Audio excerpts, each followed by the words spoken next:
सब परिस्थितियों को टटोलने का प्रयास करते हैं और आपको वास्तविक जानकारी देने का प्रयास करते हैं कि युद्ध की जो सिचुएशन है, कंडीशंस है, वो क्या है और न्यूज एनालिसिस में क्या चलाया जा रहा है। दरअसल दोस्तों, ये जो अमेरिका, ईरान और इजराइल का जो कॉन्फ्लिक्ट चल रहा है, ये एक प्रकार से जो है दोस्तों साम्राज्यवादी नीति है। ठीक है, साम्राज्यवादी नीति का मतलब यही है दोस्तों, एक प्रकार से आप समझ जाइए, अगर सीधे सीधे बात किया जाए तो साम्राज्यवादी नीति भी न होकर के अमेरिकावादी नीति है। अमेरिकावादी नीति होने का मतलब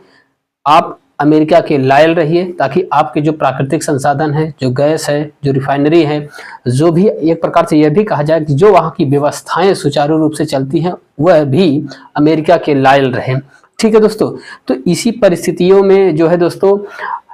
ईरान कहीं न कहीं अपने आप को स्वावलंब बन रहा था। ईरान अपने आप में कहीं न कहीं जो है दोस्तों एक संप्रभु राष्ट्र बन रहा था। संप्रभु राष्ट्र का मतलब जो अपने आंतरिक और बाह्य निर्णय को स्वयं ले सके। इसी परिस्थिति में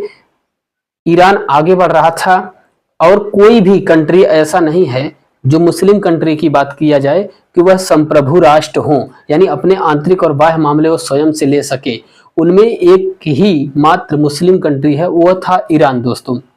चाहे आप सऊदी को देखिए, चाहे दुबई को देखिए, कतर, जॉर्डन, लेबनान, मिस्र, तुर्की, जितने भी ये मुस्लिम कंट्रीज हैं, देश हैं दोस्तों, ये कहीं न कहीं किसी न किसी महाशक्ति के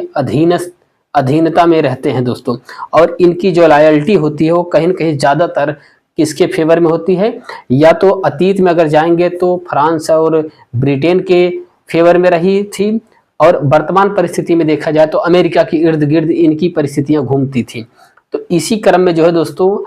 ईरान जो है अपना स्वावलंब बनने के फिराक में था, क्योंकि 1975 और 1979 के पहले जिस प्रकार का स्टैंडर्ड अमेरिका के रूप में ईरान विकसित हो रहा था, और अयतुल्ला खुमैनी के जो पिताजी थे, उनके नेतृत्व में जो एक इस्लामिक क्रांति जो हुआ ईरान में, और उसके बाद जो वहाँ सत्ता परिवर्तन हुआ, कहीं न कहीं परिस्थितियां एकदम तहस नहस कर दिया गया। यानी एक प्रकार से जो ईरान भी कहीं न कहीं अमेरिका और पश्चिमी सभ्यता का रूप धारण कर रहा था, उसने पश्चिमी सभ्यता का रूप जो है दोस्तों दरकिनार करते हुए उसने इस्लाम का रूप और इस्लामीकरण करने का प्रयास किया। न केवल ईरान में बल्कि ईरान के साथ साथ जितने भी उसके आसपास पड़ोसी देश थे वहां पर भी वह इस्लामीकरण करने का प्रयास किया, और अपने नए तौर तरीके से। ठीक है, और यह बात कहीं न कहीं व्यापारिक दृष्टि से, आर्थिक, सामाजिक, राजनीतिक दृष्टि से, और एक कहा जाए कि एक वर्चस्ववादी जो प्रवृत्तियां दिखाने का प्रयास अमेरिका कर रहा था, उसका वर्चस्व वहां से खत्म होना